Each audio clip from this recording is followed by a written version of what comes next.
House of Israel International Services are held weekly at 3601 Rose Lake Drive, Charlotte, North Carolina, 28217, 11 a.m. Saturday mornings and 7 p.m. Thursday evenings, Eastern Time. This live broadcast is made possible through financial contributions from brothers and sisters like you.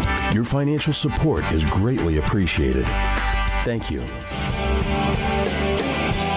Motivating.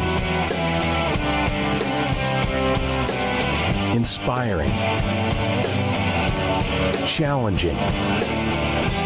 Encouraging. Deepening. Strengthening. And enhancing your faith. Ladies and gentlemen, welcome to House of Israel International's live worship service.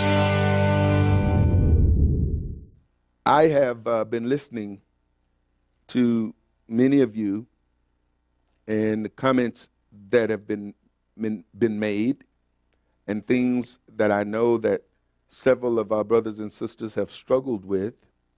And there are bits and pieces of the Bible in the book of Colossians, in the book of Romans, in the book of Galatians, even in Ephesians, that many who have used those passages and verses against the believers in Messiah who desire to keep the commandments of Jehovah and who testify to the saving grace of Yeshua. There are many who believe in Yeshua but reject the commandments of Jehovah.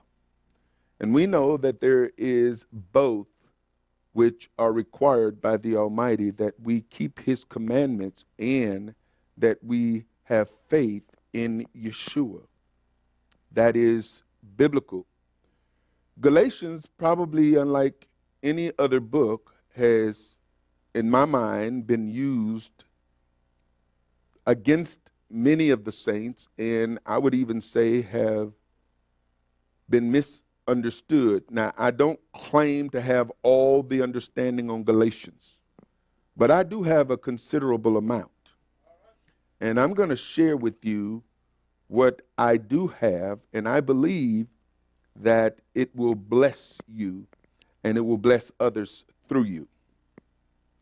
So we're going to look at the book of Galatians, and we are going to look at it from a variety of angles. We're going to look at it today more so in an overview, which means that we will not spend a whole lot of time in Galatians as much as we'll spend time understanding the person who wrote Galatians.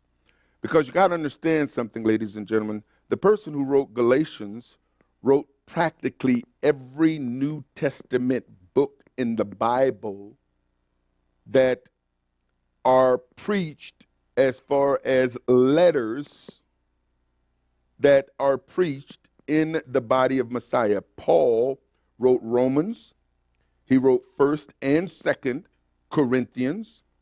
He wrote Galatians. He wrote Ephesians, Philippians, Colossians, 1st, 2nd Thessalonians, 1st, 2nd Timothy, Philemon, Titus. Paul wrote all of these books. And these are the books. We would not understand the gifts of the Spirit if it was not for Paul. No other author speaks on the baptism of the Holy Spirit beside Yeshua. And of course, John. But Paul goes into depth on the baptism. He goes into depth on the gifts of the Spirit. He goes into depth on the fruit of the Spirit. And when it comes to doctrine, church doctrine, and yes, I said church doctrine doctrines all come more from Paul than they do from Yeshua.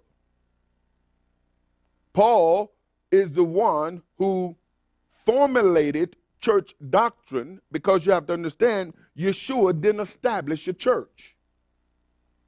He didn't establish an assembly. But he said that upon the revelation of who he is, he will build assemblies. Paul comes along and he began to formulate the doctrines of these assemblies as they are coming together. And so as Paul goes out, Paul began to teach these fledgling congregations, many who were Jewish as well as Gentiles, for the first time, who were coming together and fellowshipping together. It was literally against the Torah, the interpretation of Torah, for an individual who was Jewish or Hebrew to even have assembly or fellowship with non-Hebrew people, because everybody who was non-Hebrew, who was not keeping the law of Jehovah, was defiled. The law explained and it identified what defilement and uncleanness was. And therefore, when it comes down to these individuals who are coming together and formulating congregations, just like congregations today, if you go out, any person in this room, go out and start a congregation, an assembly, a kahila, a church, whatever you want to call it, you are automatically going to be thrust into a position of having to explain what the scripture says concerning these issues. You will deal with issues that now you're going to have to interpret the scriptures to see how to apply as you bring people together with their difference of opinions and backgrounds and understandings, how you as a congregation will become one. And I can tell right now, ladies and gentlemen, as I'm looking at all the faces that are in this room, and yeah, I can see many of you online, except for those of you who got your little camera tape.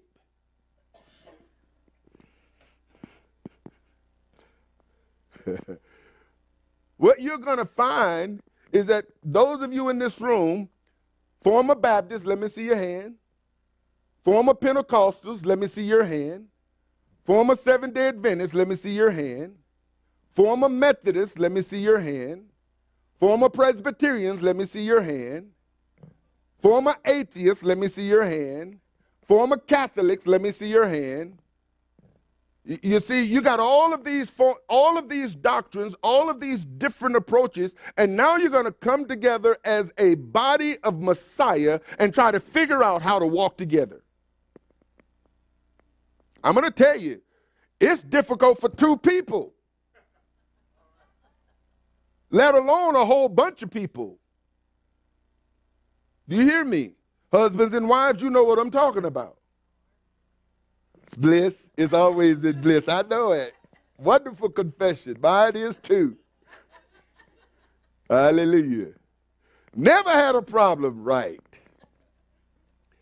But you understand, for two people to come together from various backgrounds, there is a lot of work, because you have two people who are now trying to be intimately acquainted with one another and honor one another according to him.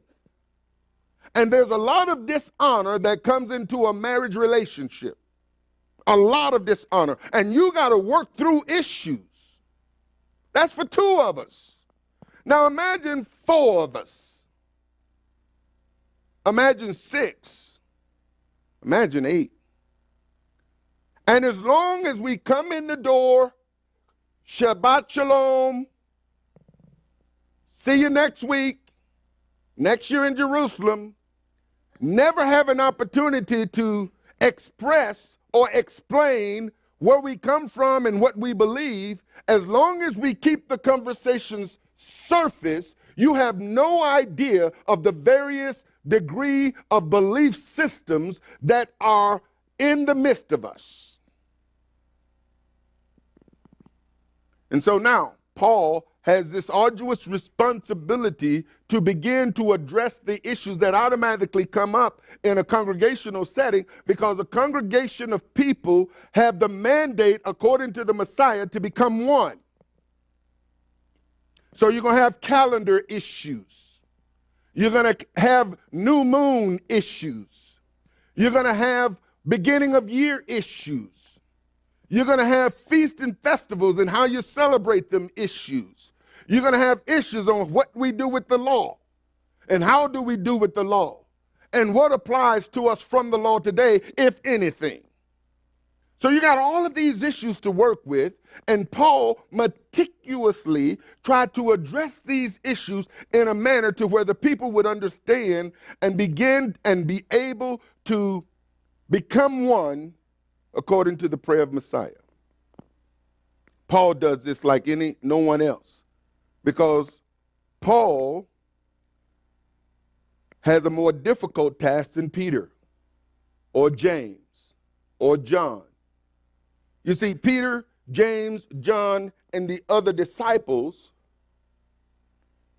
were in a congregational type setting to where they all had Hebrew background.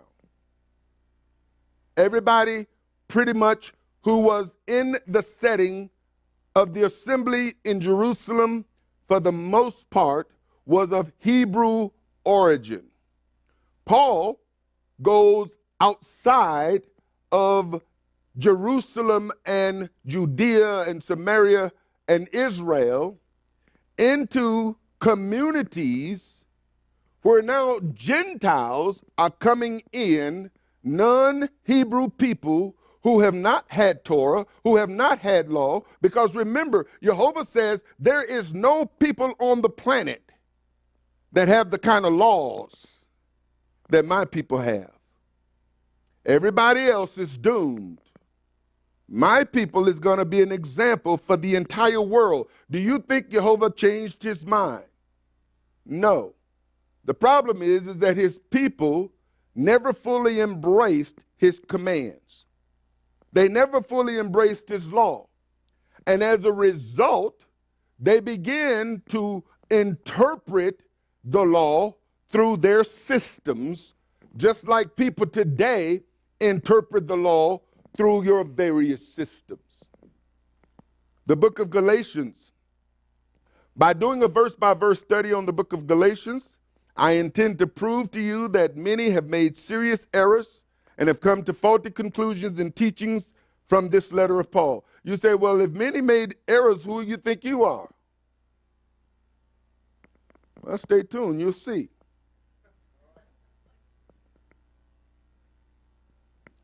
Because many teachers have approached Galatians with a cut and paste mentality, they have failed to properly communicate Paul's points, which we will point out in this study.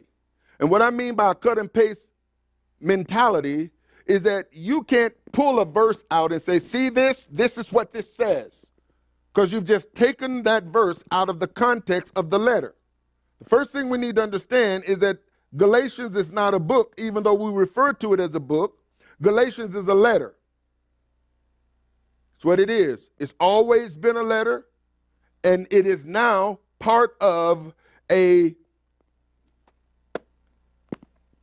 series of letters, including recordings from the prophets that are now bound in this book that we call the Bible.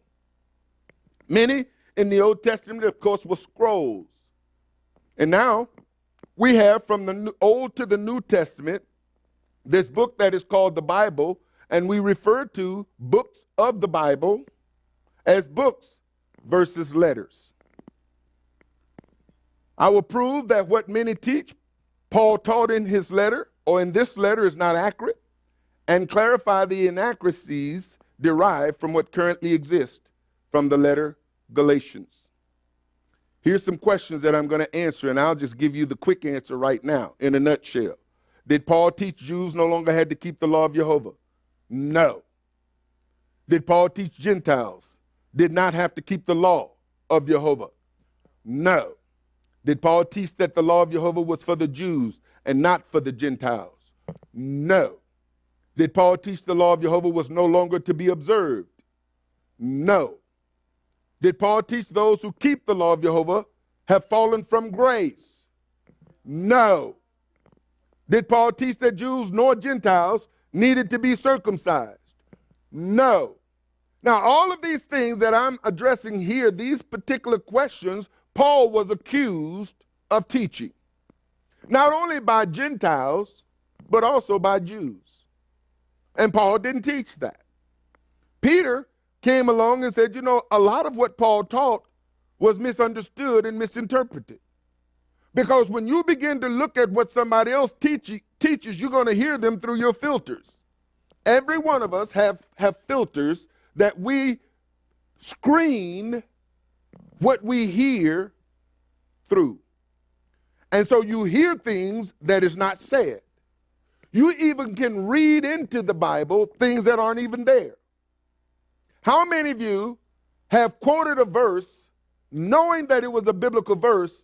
You go to search for the verse and you can't find it. It's like, I know it's in there. You thought you read it. I remember as a Christian, I preached stuff, and I preached it because it was preached to me. Now, therein lies an issue. Because many of us are like parrots. We regurgitate or we repeat what we've heard. And if a sermon moved the crowd, a young up-and-coming preacher who want to move the crowd will go to another city and preach that sermon. There were things that we heard and taught, at least I can say that coming into the Hebrew roots and searching deeper, I come to the conclusion I can't believe I taught that. I can't believe it. Did Paul teach circumcision was for the Jews and not for the Gentiles? No. Paul's letter to the Galatians cannot be looked upon at face value, for there is much tradition addressed that if you did not know the traditions, you would not be able to recognize them as Paul addresses them in this letter. Galatians 1:1. Paul, an apostle, not of men, neither by man. Is that in your Bible? If that's in your Bible or your smart device or whatever you're reading from, wave at me. Some of you are, I'm just trying to identify who got a Bible in here. I know some of you all got Bibles. Bring your Bibles, bring some notepads. Remember when you was in the church now, you used to keep a lot of notes. Remember? Volumes of notes. Keep some good notes. Paul, an apostle, not of men, neither by man, but by Yeshua Messiah and God the Father who raised him from the dead. Now, this verse packs a wallop because Paul comes out swinging. I mean, he just comes out swinging like, he's going for the juggler. He's throwing a knockout blow just from this very verse. And the reason why I know, keep listening. Paul makes it very clear that he was not an apostle of men or one who was sent by man. Now you got to remember that when Paul was sent to persecute, he was sent by a man. He was sent by the high priest as a Pharisee. Paul's religion was a religion of man. It was a man-made religion. The Phariseeism and Judaism is not biblical. There are many who believe that the religion of the Bible is Judaism. That is so not true. Judaism is the religion of the Jews. It's not biblical. And we're going to show you today that Judaism is not biblical. Paul does something different in his letter to the Galatians before he identifies who he serves and who called him. He identifies who did not call him. Now, this is significant because when he put that little statement that is in parentheses, I'm not called by men and I wasn't sent by a man, he is saying something. He states first that he was not called by man or sent by man. He later states in verses 11 and 12 that his gospel is not man-made. Now, this is significant. He's saying my gospel is not man-made because he's comparing what he's teaching now to what he preached before he was converted. He says it's not man-made And he goes on to say, by comparison to the gospel he preached before his conversion, which he mentions in verses 13 and 14. Now, I want you to compare these notes. Paul's letters, in comparison, Paul opens all, say all his letters by name. Some of his letters he even closes by name, as if he is signing his letters. What he's saying is that there should be no mistake who sent this. I want you to know. Now, let's look at all of the letters Paul wrote. The beginning. We're not going to look at them. We're not going to look at the entire letters. We're just going to look at the introduction. Can we do that? I'm just going to prove a point. Paul identifies himself, but he does something very different when he identifies himself in Galatians. Paul, Romans chapter 1, a servant of Yeshua, Messiah, called to be an apostle, separated unto the gospel of God. 1 Corinthians 1:1, Paul, called to be an apostle of Yeshua Messiah through the will of God, and Sosthenes, our brother. And then he closes, the salutation of me, Paul, I wrote this. 2 Corinthians, Paul, an apostle of Yeshua Messiah, by the will of God, and Timothy, our brother, unto the church of Corinth, which is at Corinth, or unto the church of God, which is at Corinth, with all the saints, which are in all Achaia. Here, he's saying, listen, Paul, an apostle, and Timothy, our brother, he's writing to Corinth and all the saints, which are in Achaia. 2 Corinthians 10:1, Paul is concluding his letter. Now I, Paul, beseech you by the meekness and gentleness of Messiah, who in presence I am base among you, but being absent am bold toward you. Galatians 5:2. We already saw Galatians 5:1.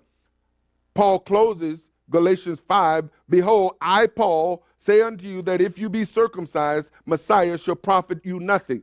He is saying something serious here, which he opens up with, he concludes with, and deals with in the body of his message.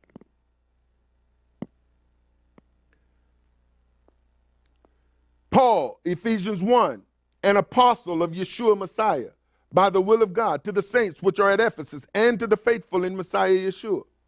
What I'm trying to show you, ladies and gentlemen, is that every letter Paul wrote, Paul identifies himself in the very first verse.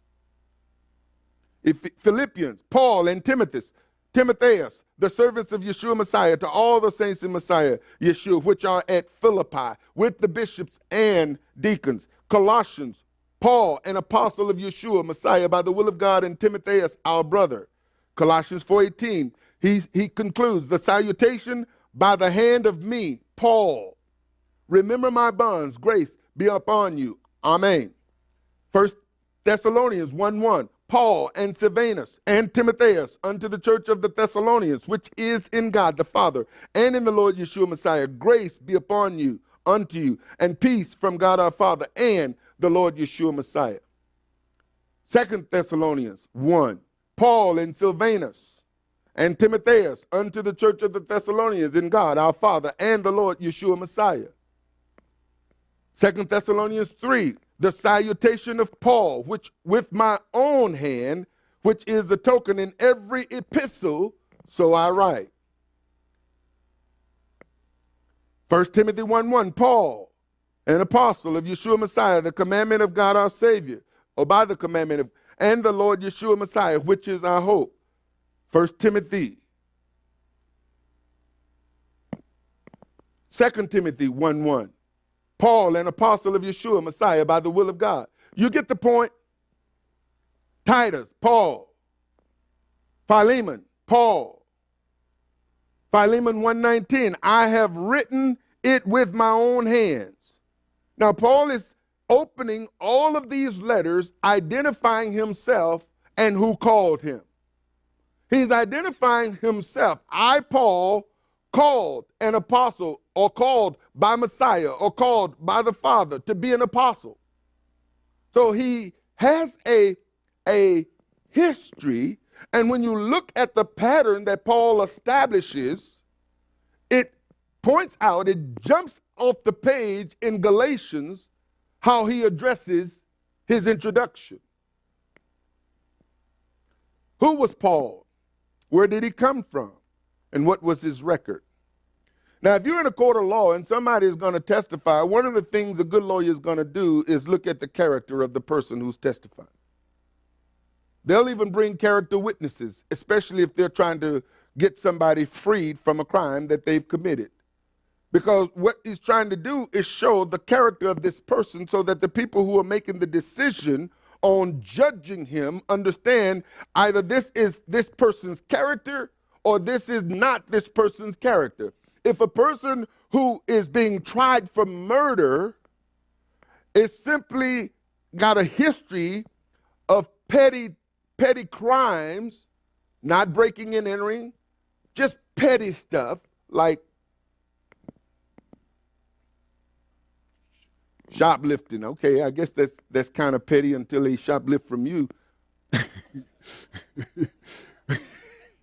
But yeah.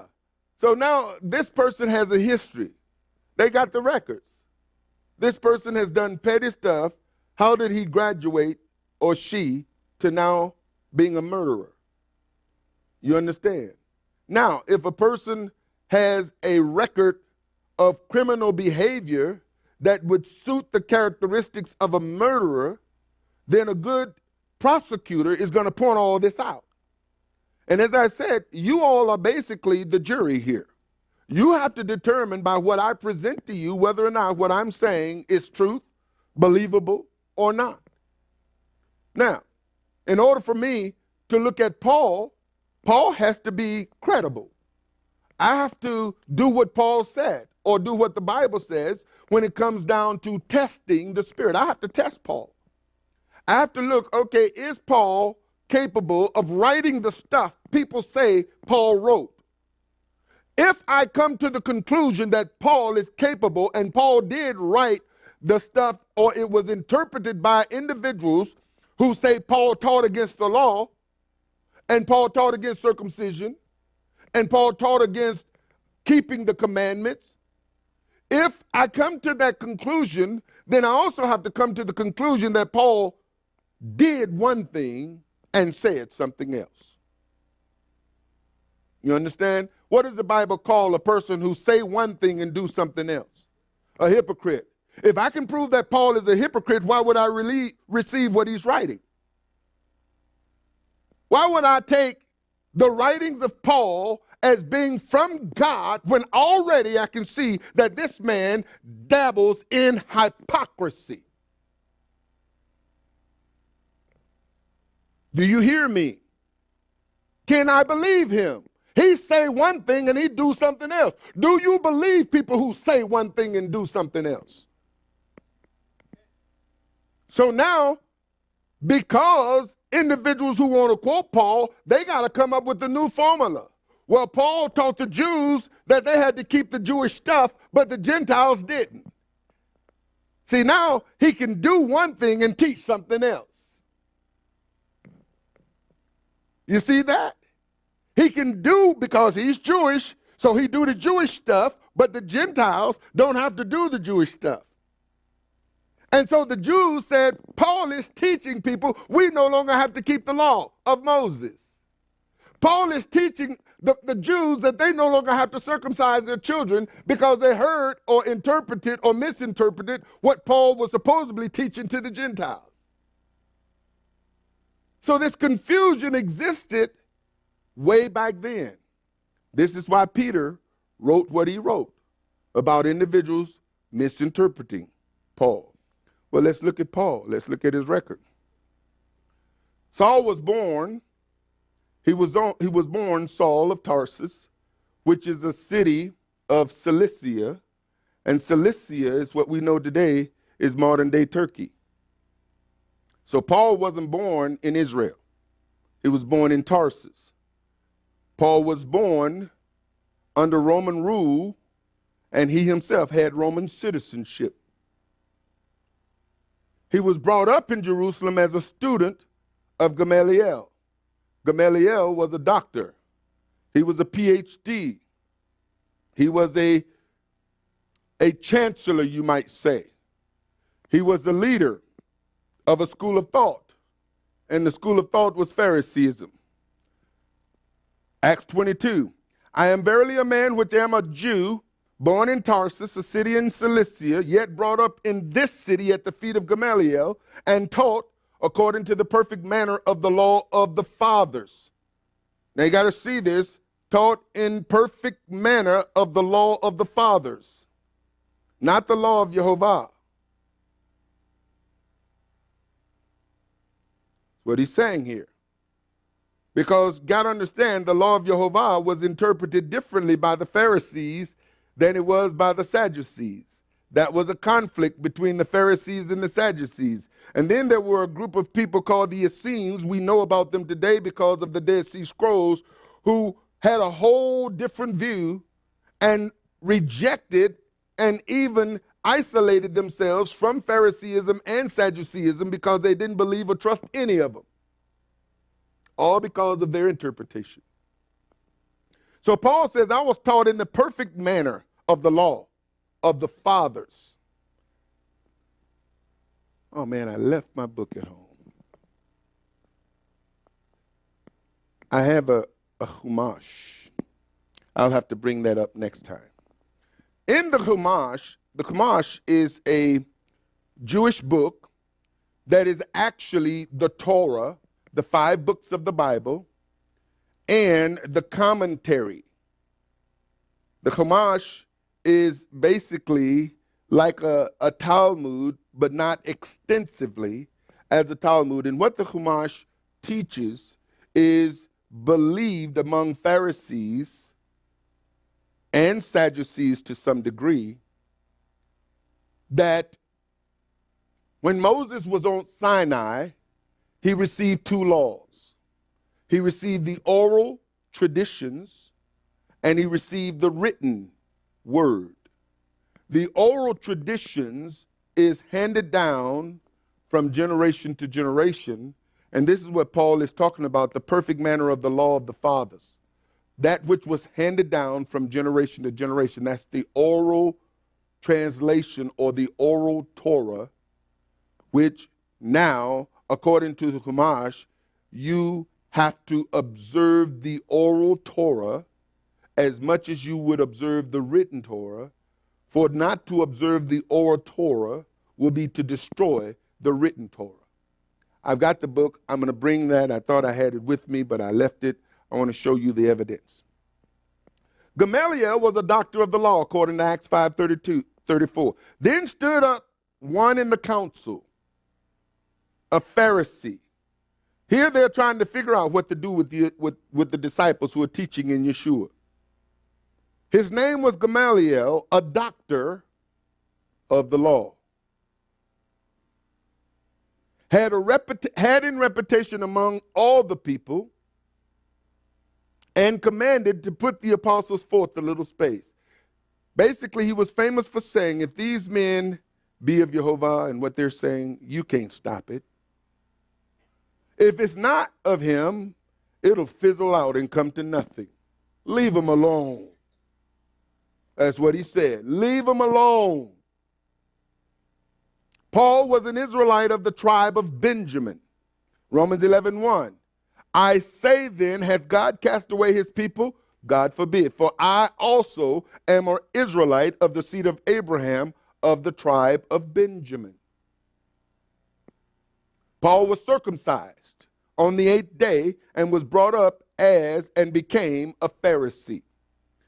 Philippians 3:5. Circumcised the 8th day of the stock of Israel, of the tribe of Benjamin, and Hebrew of Hebrews. Now, how do you become a Hebrew of Hebrews?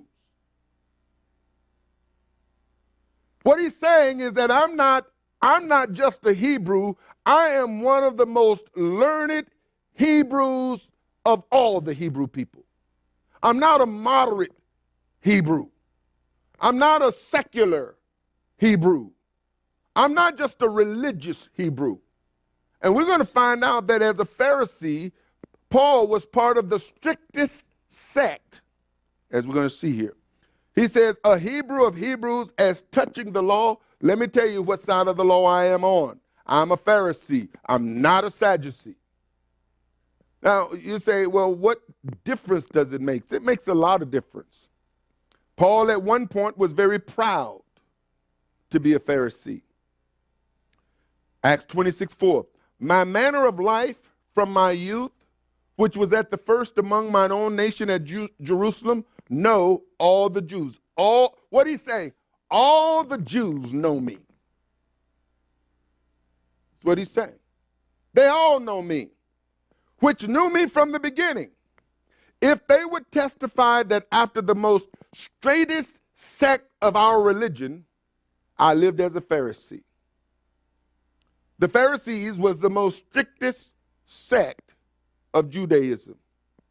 The word here, what he says straightest, is the word akibastas, akribastatus, of the strictest sect, the most precise and rigorous in interpreting the Mosaic law and in observing even the more minute precepts of the law and tradition.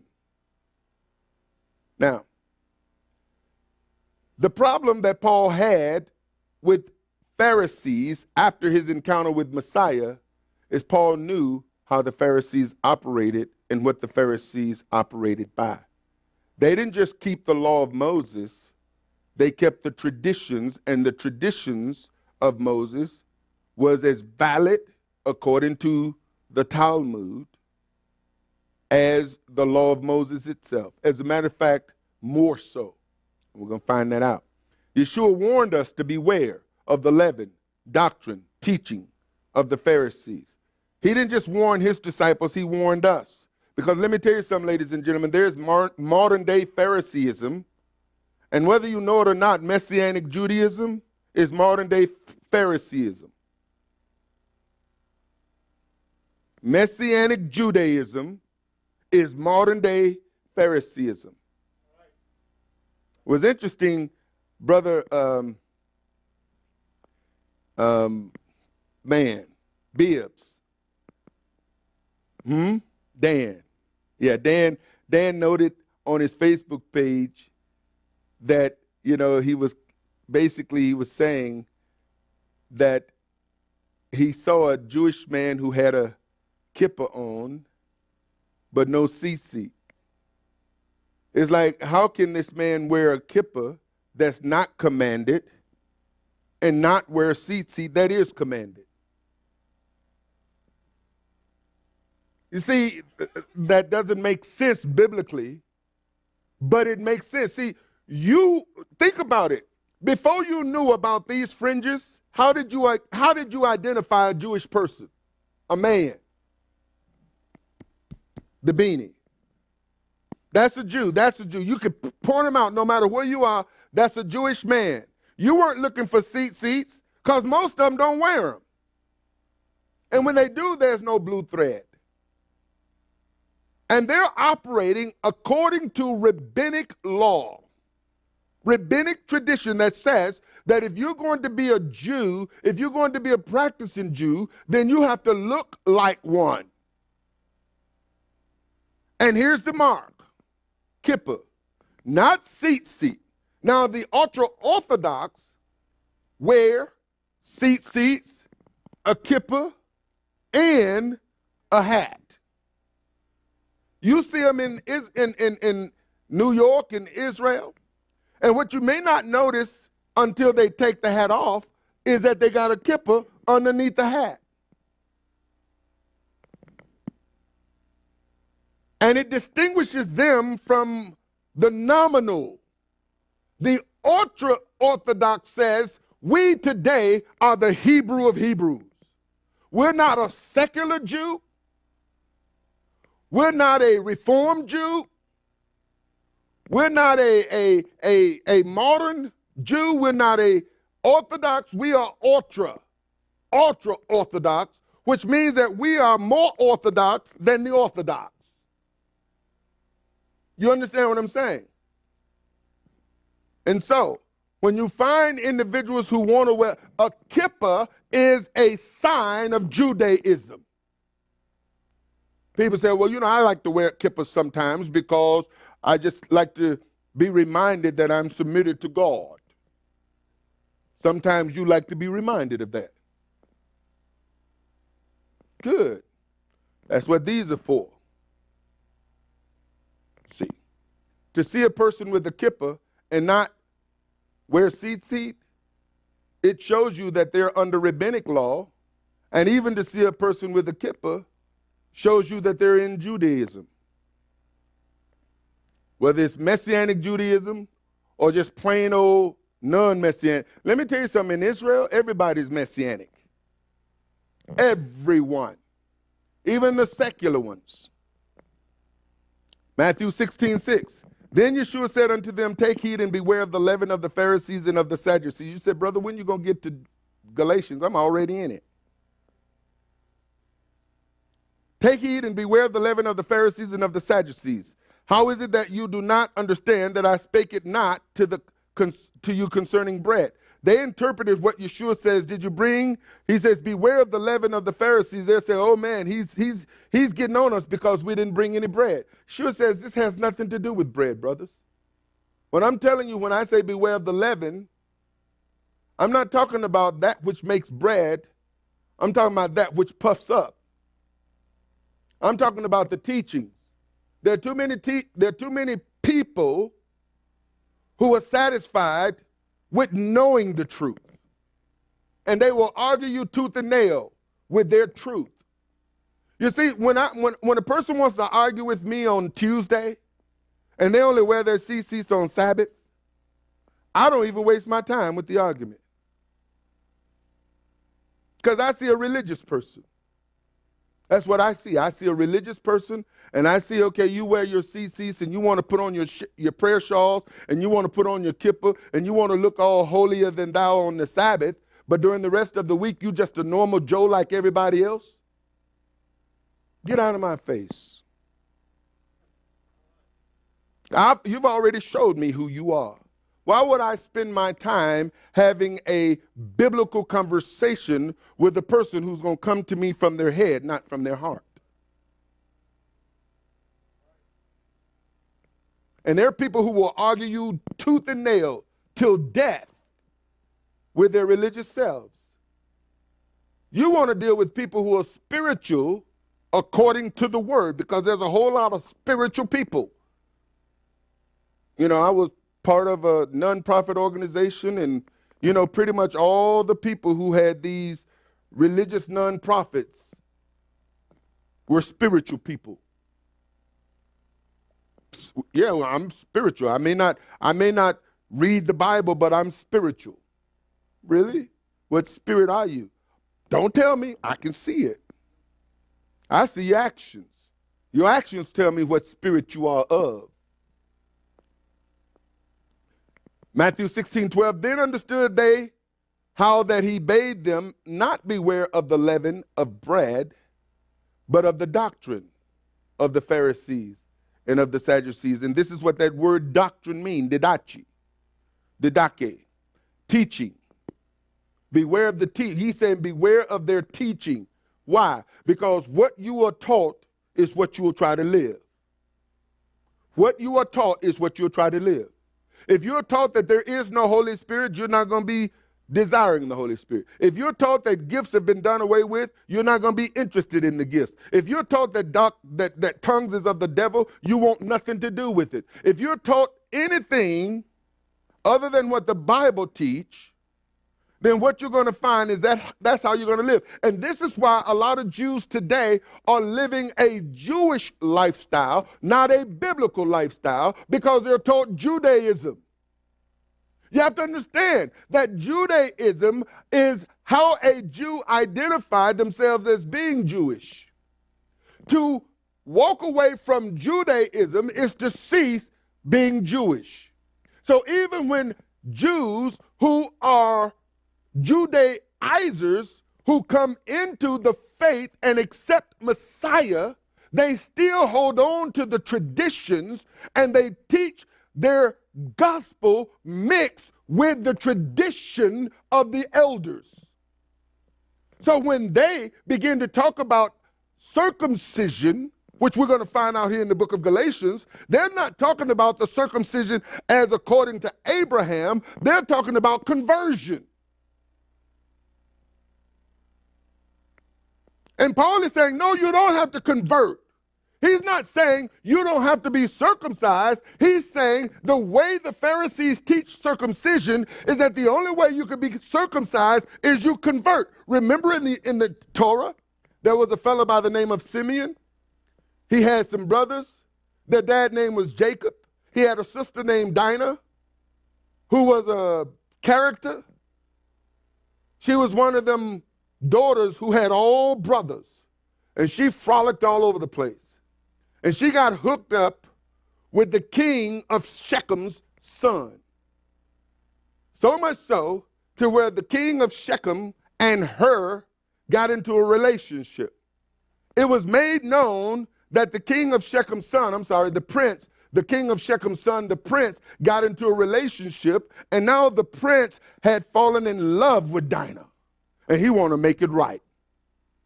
The brothers, Simeon specifically, said, well, if you want to marry our sister, you got to become one of us. Now, here's how you become one of us. What did he have them do? You and your entire kingdom has to be circumcised. You see how it was communicated? To be circumcised mean to become one of us if you want to marry my daughter, my sister. The prince commanded his entire kingdom to be circumcised. During the time when the healing, Simeon and his brothers went in and killed them. Their dad was outraged because they brought Jehovah in to their deviousness. And there are people today who are bringing Jehovah in to try to validate this stuff they call gospel. Taking stuff from the world, putting a little twist to it. Well, we want those pagans over there. They call it Winterfest. We'll call it Christmas. They got all of their little idols and paganism. We'll incorporate it into the church. And what we'll do is we'll make it welcoming for them to convert to Christianity. You got these stargazers, these S-star worshipers, these galaxy worshipers. What we'll do is we'll bring S-star in, call her Easter, set her next to the resurrection, appropriate some resurrection Passover. We could kill two birds with one stone. We'll wipe out Passover, introduce Esther Easter, and we'll create a religion that disputes or defiles or denies anything Jewish or Hebrew or biblical. And all of the Esther worshipers, all of the pagans, all of the pedophiles and the adulterers and the fornicators, they'll come in with all of their eggs and Easter bunnies. So he's saying, beware of their teachings. Now you're going to see, ladies and gentlemen, well, to understand the significance of Paul's conversion and what he taught before his conversion will bring his writing into clearer focus. Therefore, we must look at Phariseeism and what they believed and taught. Pharisees, of the three prominent parties of Judaism at the time of Messiah, Pharisees, Sadducees, and Essenes, the Pharisees were by far the most influential.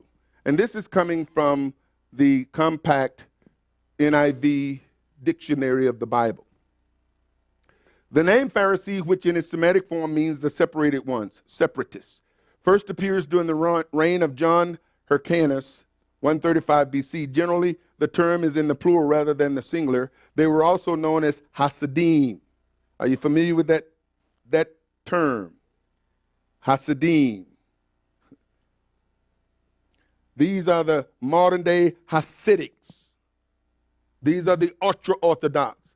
Phariseeism is still alive and well. It's taken over New York.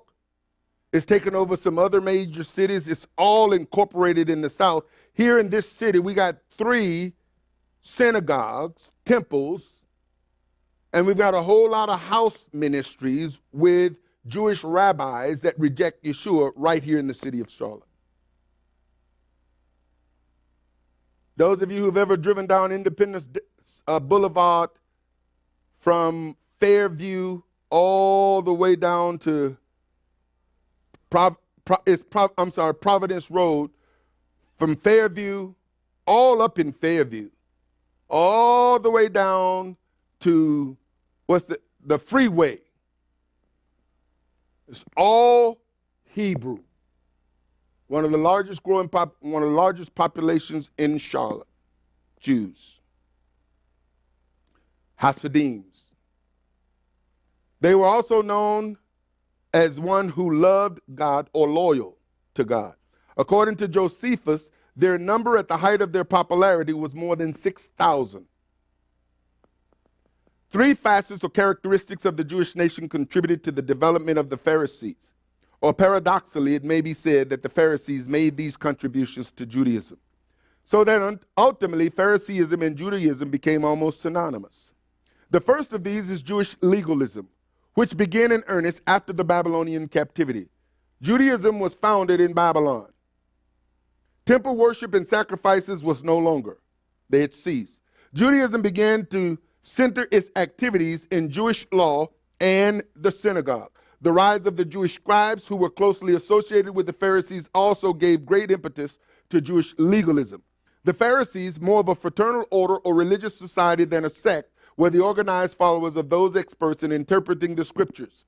They formalized the religion of the scribes and put it into practice. This is why the New Testament mentioned the scribes and Pharisees together 19 times in all the Gospels. And you'll see those scripture references. You can look at them later. The Pharisees were the religious leaders of the Jews, not the practical politicians. The Sadducees were politicians and they controlled the temple. But the high priest was also a what? A Sadducee. Paul got letters from the high priest to persecute the believers. A second characteristic was Jewish nationalism. Now this is critical because continued persecution and isolation crystallized this spirit. During the captivity, the Jews were a small minority in a strange nation. How do you keep this together? The fierce persecution of Antiochus Epiphanes during the time of the Maccabees, who made a bold attempt to Hellenize and assimilate the Jews, and many Jews became Hellenized or assimilated. If you read the first chapter of the Maccabees, you'll find that many of them even tried to uncircumcise themselves. They no longer wanted to look Jewish. I can take you to some people today who, when their ancestors came to this country, what they did is that they hid their names by taking on American names. Why? Because of the persecution. There's been an attempt here most recently to where now the identity of being Jewish is an identity to be proud of. Very, very proud. To where people used to hide the fact that they're Jewish. Now hi, I'm Arthur, I'm Jewish. Hi, I'm John, I'm Jewish. Hi, I'm Samantha, I'm Jewish. Hi, I'm Paul, I'm Jewish. It's like being Jewish is associated with their identifying who they are. Now, imagine me. Hi, I'm Arthur, I'm black. Like, I can see that. Hi, I'm Arthur, I'm Irish. Really? Hi, I'm Arthur, I'm Jewish. Get out of here. Now, I'm going to tell you something. I've done it. And folks said, really? You mean like Sammy Davis Jr. Jewish? You Ethiopian? That's how the minds have been shaped. You see a black Jew, what do you think? Ethiopia or converted. Who told you that?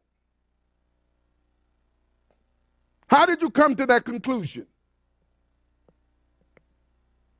You don't think about that about any other race or nationality.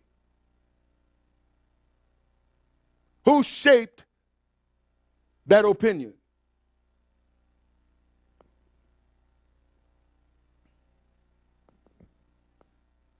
The Pharisees took the occasion to cultivate a national and religious consciousness that has hardly been equaled. It's still alive today.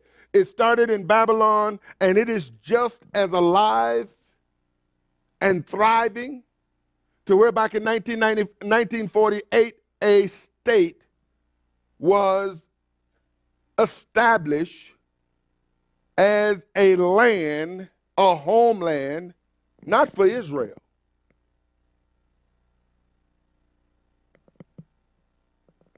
but a homeland for the Jews. Now, I'm going to tell you something, folks. That should upset some folks. It upsets me.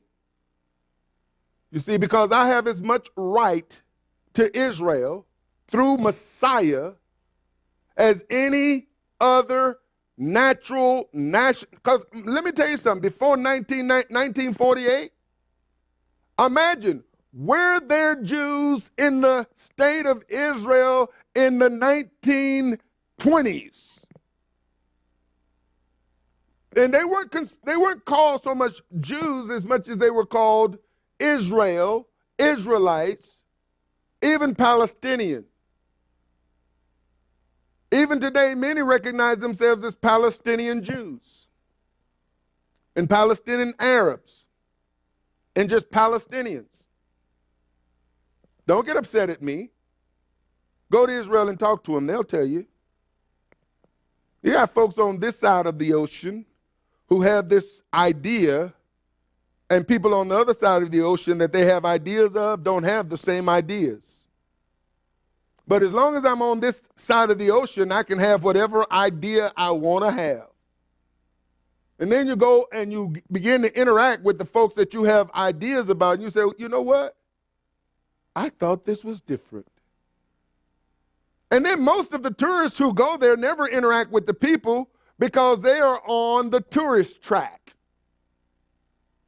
Don't even interact. Don't have to.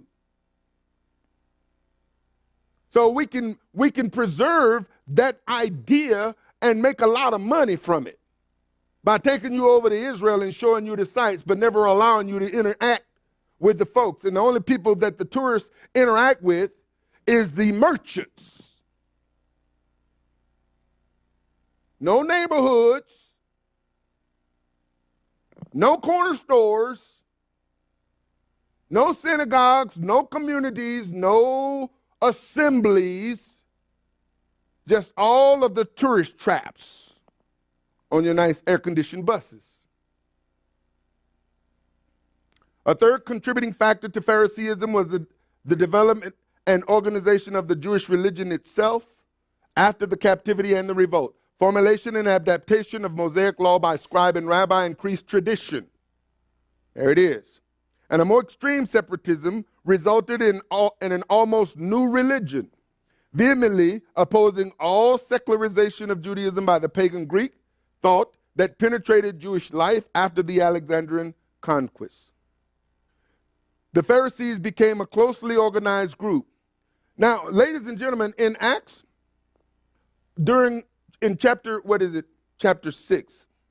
In Acts chapter 6, you will find that Hellenization actually had become so much part of the believing community that deacons had to be established to keep them from hurting each other. There was dispute. There was dispute because the Greek-speaking widows, these are Hellenists. The Greek-speaking Jews were Hellenists. Hellenization is to become Greek. So the Hellenes under Alexander wanted to make everyone Greek. And every foreign occupation that came to Israel wanted to wipe out the language, wipe out the religion, and make that colony a part of who they are. And so by the time the Messianic community was established, you had Hebrew speaking and you had Greek speaking all together, and there was prejudice, racism, and they were overlooking the Greek-speaking widows. This thing was so deep, they didn't care you was old, starved to death. You shouldn't have never became Greek. You don't even know how to speak Hebrew. That spirit is still alive today. But guess what? It's not alive among the Jewish community. Guess what? Most of the services in the Jewish synagogues in America speak English, not Hebrew.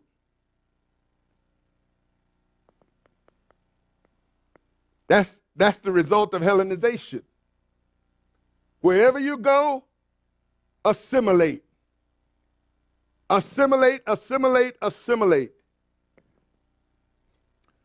The Pharisees became closely organized, very loyal to the society and to each other, but separate from others, even their own people. They pledged themselves to obey all facets of the traditions to the minutest detail and were sticklers for ceremonial purity.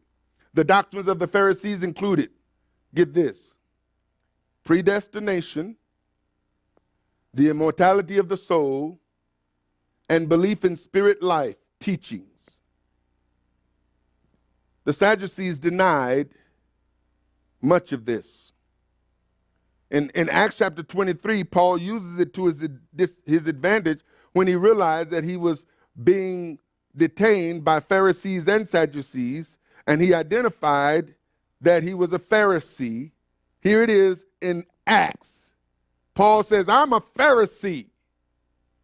Why? Because he knew that it would rile the Sadducees, who were less in number, and embolden the Pharisees, who were more in number, and the Pharisees would come to his defense, and he would separate the Pharisees from the Sadducees. Even though Paul was a believer, Paul identified himself as a Pharisee.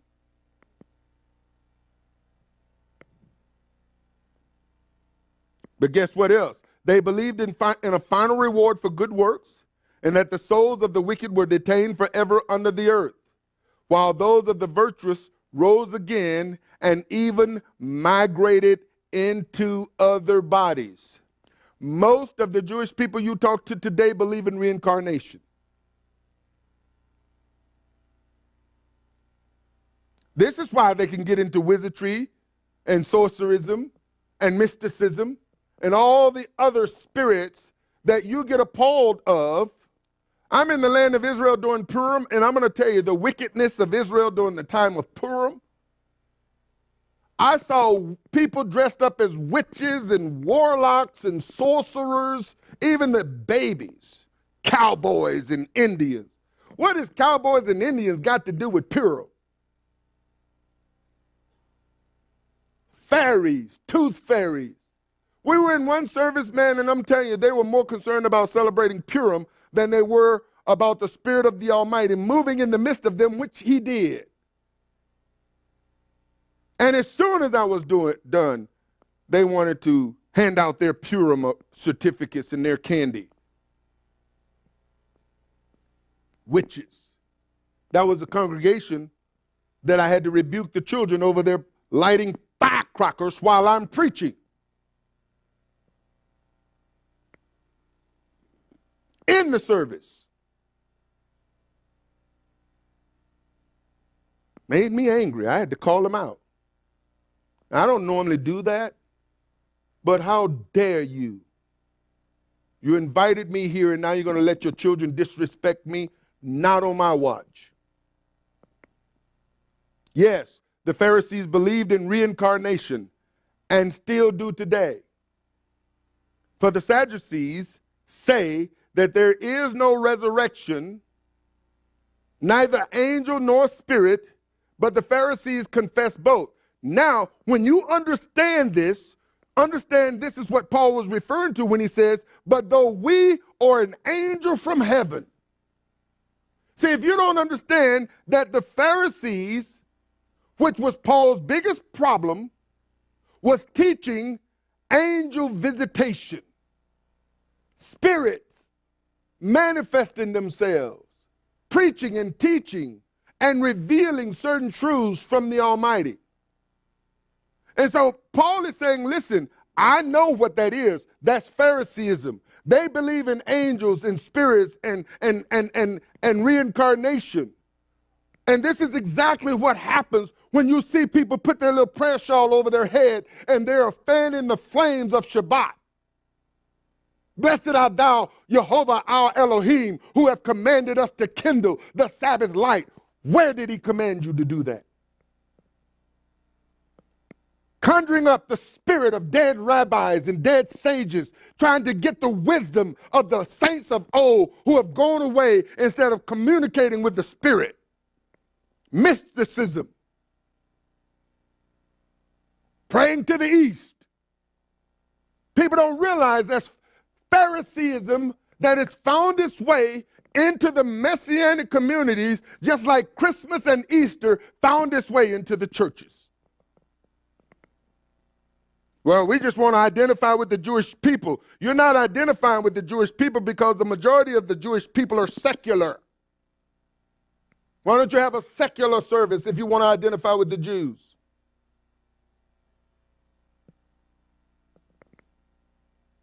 No, you're identifying with Phariseeism. Messianic Phariseeism. That's why I'm hard against it.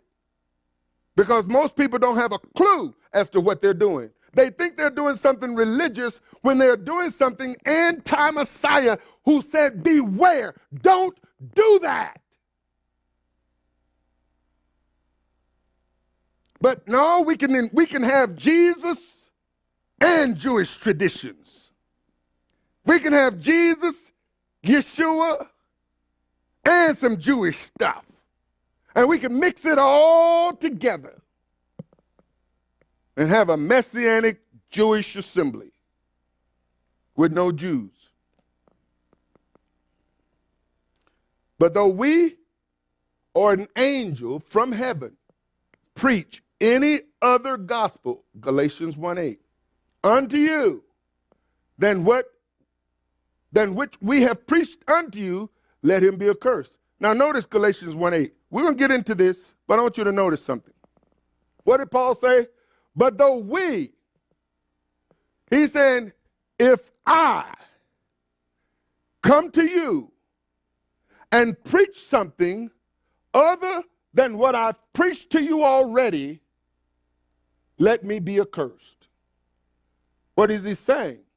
See, Paul understood the fact that the Pharisees were out there converting, and if for any reason I've come to you, you know my teaching, you know my doctrine, you know what I've taught. If by any reason I have a lapse in mind and go back to Phariseeism and then come back and try to reconvert you again, don't listen to me. That's what he's saying. If we, and then understand, the Pharisees is going to bring in spiritualism that is not of the Holy Spirit. They're going to bring spirit beings. They're going to talk about the angels and the names of angels. It's amazing how you got Christians who want to get all into the angels and the names of angels and visitations from angels. Now, yeah, the Bible says ministering spirits. No question about that. Phariseeism took this to a level, ladies and gentlemen. This is how mysticism is so prominent among the Jewish religion. He says, if I come to you and preach something other than what I've already preached to you, let me be accursed. If anybody else come to you and preach something other than what I've already preached to you, let them be accursed. He says this twice. The Pharisees accepted the Old Testament scriptures and fostered the usual Jewish messianic hope, which they gave a material and nationalistic twist. It was inevitable, in view of these factors, that the Pharisees bitterly opposed Yeshua and his teachings. Clashes between Yeshua and the Pharisees were frequent and bitter. As a matter of fact, in Matthew chapter 23, Yeshua took liberty in that entire chapter to tell the Pharisees what he thought of them. As a matter of fact, he pronounced 8 woes, 8 of them. Woe unto you, scribes and Pharisees. Woe unto you, scribes and Pharisees. Read it. We're not getting into it. The picture of the Pharisees painted by the New Testament is almost entirely negative. Yeshua condemned especially the Pharisees' ostentation, their hypocrisy, their salvation by works. Salvation by works. They wanted to earn their way to heaven, especially after the temple was destroyed. There was no way for them to do their ceremonial purifications, and even the atonement that came from the temple was a year at max. That's all the hope the Torah gave people as far as the Day of Atonement. 1 year, which every year had to be done. Now, because of that, Paul could say that the Torah was a schoolmaster. The Torah, the law, was a schoolmaster pointing us to the Messiah, that when the Messiah comes, you no longer have to do the Day of Atonement rituals. He now comes and he brings atonement for your sins once, always, and forever. He not only, as a high priest, comes and atones for your sin, but like a high priest who comes out of the Holy of Holies, now have to take his clothes and wash them, Yeshua sat down. Forever seated at the right hand of the Almighty. The high priest, there was no chair in the Holy of Holies. They couldn't sit down, and they could only go in once a year. So as far as the atonement, which is what was vital for the cleanliness of the Jewish people, the most sacred day on the Hebrew calendar, it pointed them to Messiah, the atoning sacrifice of the Lamb who took away the sins of the world. Now that you've got the atoning sacrifice of the Lamb that takes away the sins of the world, why do you need to have a ritual on the Day of Atonement? And by the way, there's no ark in there, no way. No ark. No ark of the covenant. Some of the Pharisees were members of the Christian, of course, of the Messianic movement in the beginning. Some of the great men of the New Testament, we know that were Pharisees. Nicodemus was a Pharisee. Gamaliel was a Pharisee. Paul was a Pharisee. When Paul says he was a Pharisee, he did not think of himself as a hypocrite, but claimed the highest degree of faithfulness to the law. And of course, this came from the NIV Compact Dictionary of the Bible. My time has run out, but I want to give you just a tad bit more, because I feel like we've barely touched, but I told you we wouldn't get much into it. As a Pharisee, Paul persecuted the believers until he was converted by Yeshua. And Saul, yet breathing out threatenings and slaughters against the disciples of Jehovah, of the Lord, went unto the high priest and desired of him letters. He went to whom? A high priest, and desired of him letters to Damascus, to the synagogues, that if he found any of this way, whether they were men or women, he might bring them bound unto Jerusalem. And as he journeyed, he came near Damascus, and suddenly there shined round about him a light from heaven. And he fell to the earth and heard a voice saying unto him, Saul, Saul, why persecutest thou me? And he said, Who art thou, Lord? And the Lord said, I am Yeshua, whom thou persecuted. It is hard for thee to kick against the pricks. And he, trembling and astonished, said, Lord, what wilt thou have me to do? And the Lord said unto him, Arise and go into the city, and it shall be told thee what thou must do. Now check this out. And the men which journeyed with him stood speechless. They heard a voice, but they saw nobody.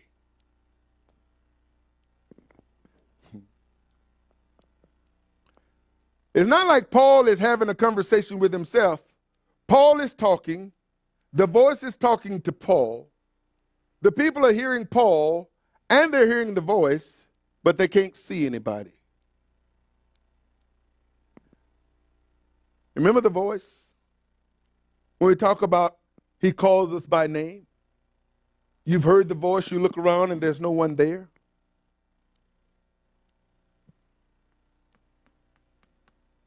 We got evidence here for those who have questioned, because I believe everybody in this room have heard him speak.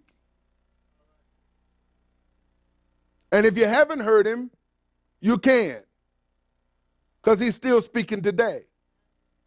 His sheep know his voice. And how do we learn? One, we have to close out all these other voices. And let me tell you something.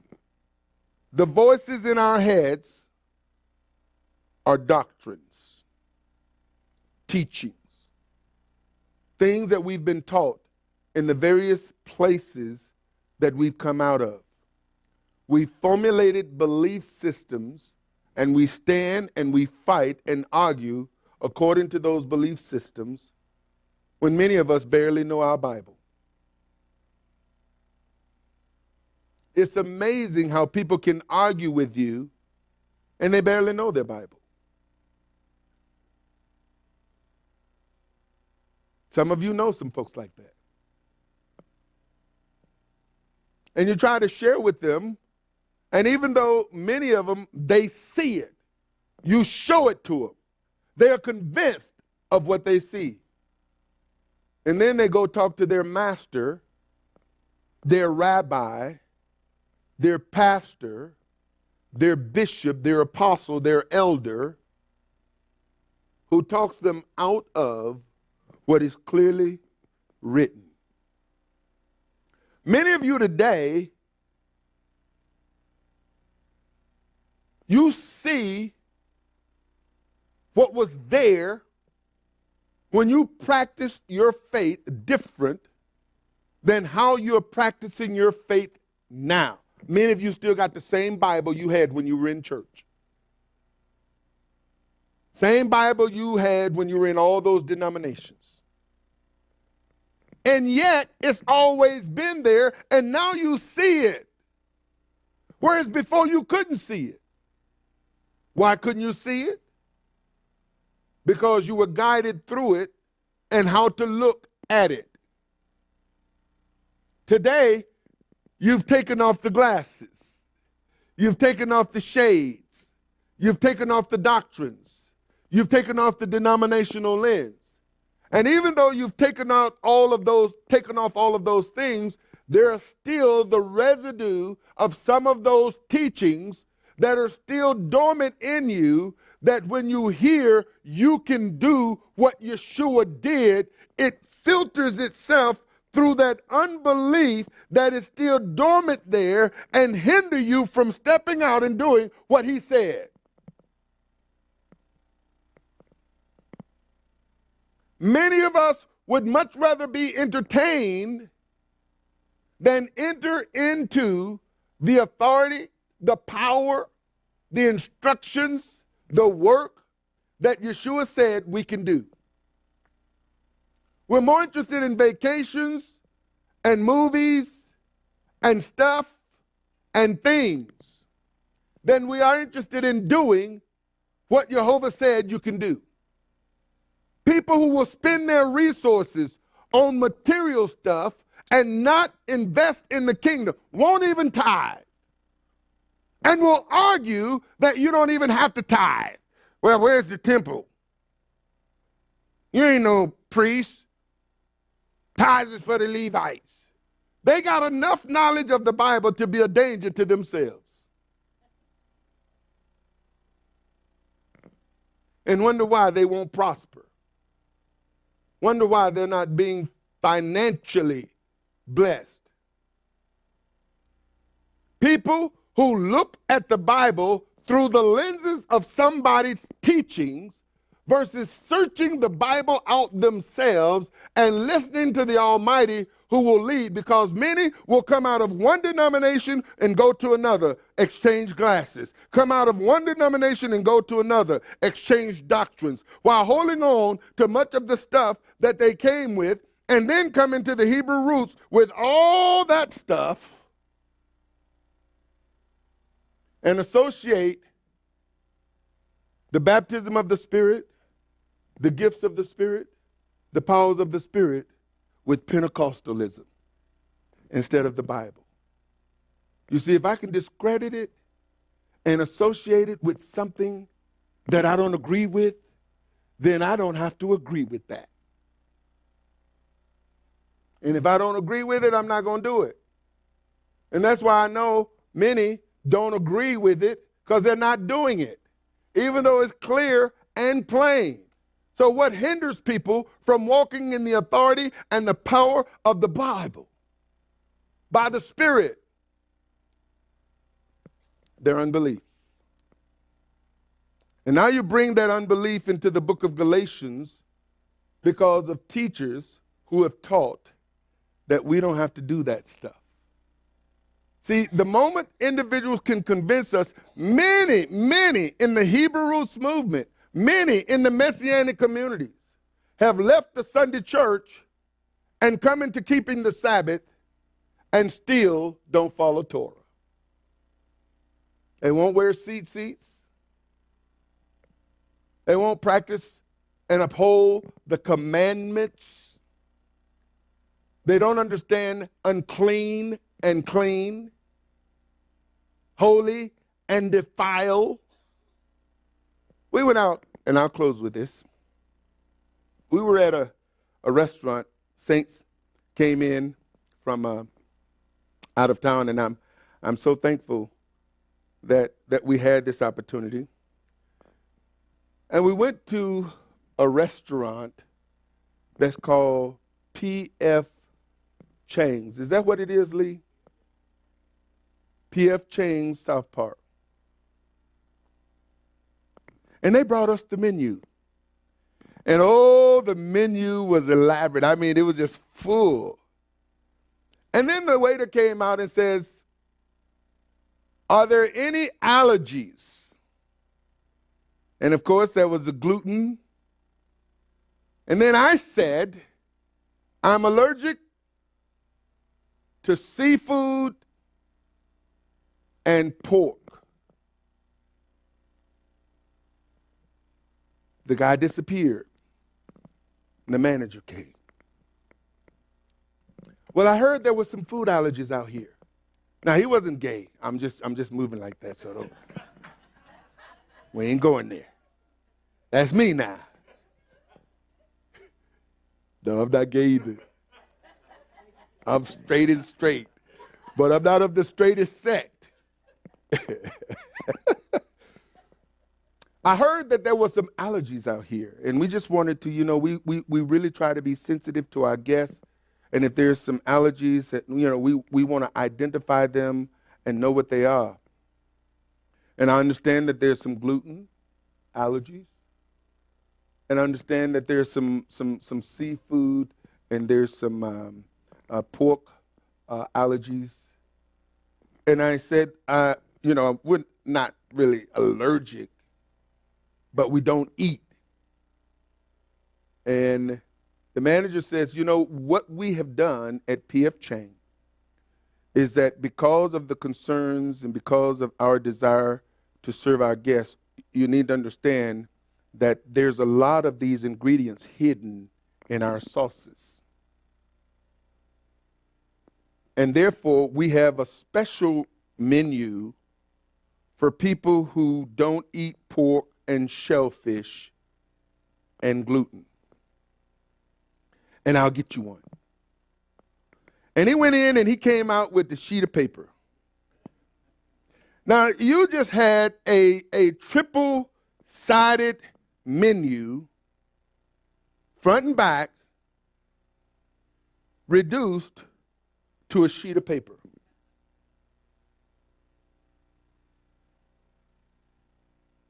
Now, there was one sheet of paper for the gluten. There was another sheet of paper for the shellfish and the pork. But if you took all of what was on the 3 sheet of papers, you could fit it on a half a sheet of paper. It totally eliminated almost 99% of the menu. He said, the shellfish, we have an oyster-based sauce that goes in all of our dishes.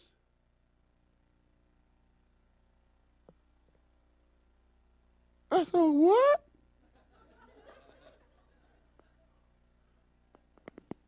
And I'm looking, man, my mouth is watering because I'm watching them bring stuff out, and it's like, okay, I'm thinking that if I order chicken teriyaki, or if I order some other dish, that beef, I'm not ordering pork, I'm not ordering shellfish. Says, nope, no shellfish, no pork that you know of, but the sauces is an oyster-based and shrimp-based sauce, which means that by eating any of these sauces, you're eating oysters and shrimp and all kinds of abominable things that have been made to taste so good. Now, I know some of y'all didn't want to hear it. And I'm thinking to myself, now I already knew that Olive Garden and a lot of these other Chinese places, I already knew that they were off. Because some people don't care. But let me tell you something. When you make a point to try to please Jehovah, you now have to evaluate everything, because if this body is the temple of Jehovah in which he dwells, I now have to watch what I put in it and what I put on it. When I look at the word, I have to watch what people are telling me and what the word says.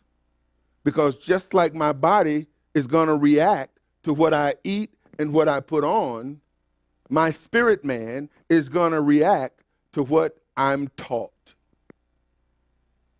And this is why we're going to be looking at a verse-by-verse study of the book of Galatians, because I believe that the book of Galatians is the last frontier. Once we expose it and clarify it and teach it, I believe that everyone in this room is going to be more properly equipped to handle the conversations, the disputations, the arguments that one have over what people said Paul said. We're going to let Paul speak for himself. Hallelujah. Father in heaven, we thank you for our time here today.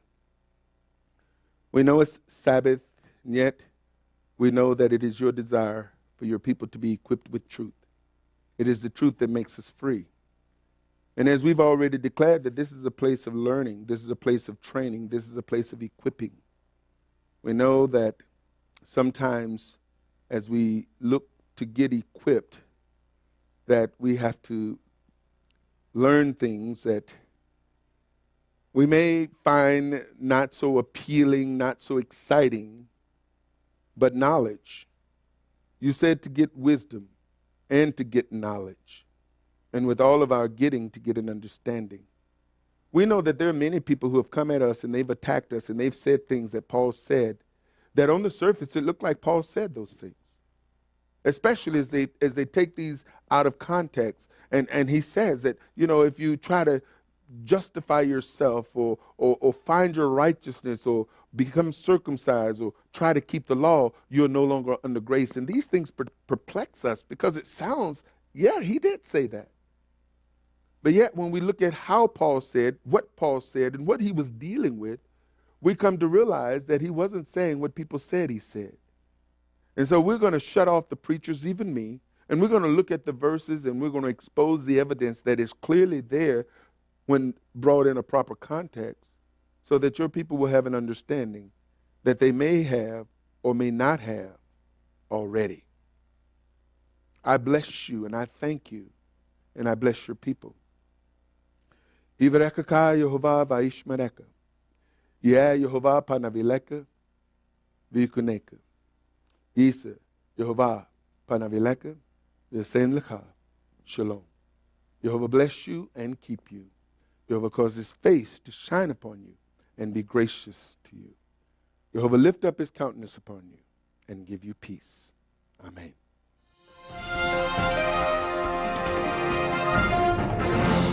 Shalom, saints. Tithing and giving first fruit offerings are critical parts of the believer's faith and has its foundation back in Genesis 4:4, when Abel brought of the firstlings of his flock and of the fat thereof. And Jehovah had respect unto Abel and to his offering. Abel was commended by Jehovah in Hebrews 11:4, where it states that by faith Abel offered unto God a more excellent sacrifice than Cain, by which he obtained witness that he was righteous, God testifying of his gifts, and by it he being dead yet speaketh. Solomon said in Proverbs 3:9 and 10, honor Jehovah with thy substance and with the first fruits of all thine increase. So shall your barns be filled with plenty, and your presses shall burst out with new wine. The prophet Malachi wrote in chapter 3, verse 11 and 12, to bring ye all the tithe into the storehouse, that there may be meat in mine house, and prove me now herewith, says Jehovah of hosts, if I will not open you the windows of heaven and pour you out a blessing, that there should not be room enough to receive it. And I will rebuke the devourer for your sakes, and he shall not destroy the fruits of your ground, neither shall your vine cast her fruit before the time in the field, says Jehovah of hosts. And all nations shall call you blessed, for you shall be a delightsome land, saith Jehovah of hosts. When we tithe and give offerings consistently in obedience to Jehovah's commandments, we can count on him to keep his promises to us and consistently meet all of our needs. It is our Father's desire to bless you. However, it begins with you and your act of obedience to tithe and give offerings. Do it today. Shalom. For more information, visit www.arthurbaileyministries.com or call 888-899-1479. House of Israel International Services is made possible through financial contributions from brothers and sisters like you. Thank you.